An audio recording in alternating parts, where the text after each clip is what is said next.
Қай элемент металл, қай элемент бейметалл?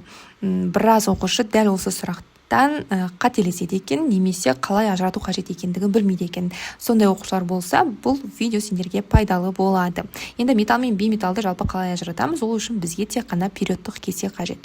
Алдымызда тұрған периодтық кесеге қараймыз да, осы периодтық кеседе бор мен асат элементін тауып, солардың бойымен диагональ жүргізетін боламыз. Мінекей, бор және асат.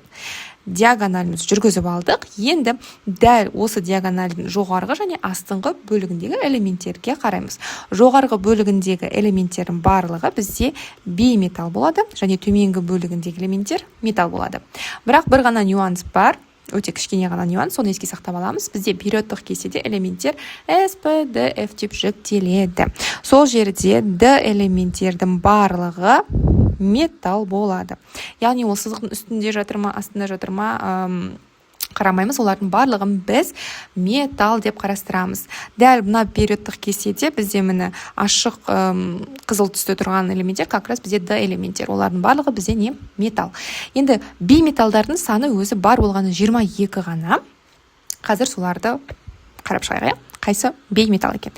Так, бұл бізде міне сутек. Бірінші бейметалл, сутек 1. Так, одан кейін бор 2, көміртек 3, азот 4, оттек 5, фтор 6, кремний 7, фосфор 8, күкірт 9, хлор 10, мышьяк 11, селен 12, бром 13, телур 14, йод 15, астат 16, және инертті газдар 17, 18, 19, 20, 21, 22. Көрдік па? Тек қана 22 штук қана бейметалл. Жалпы осылай тез есте сақтауға болады.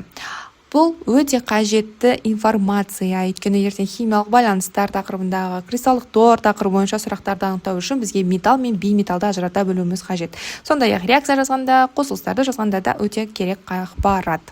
Енді видео пайдалы болған болса, міндетті түрде сақтап аламыз, лайк басамыз.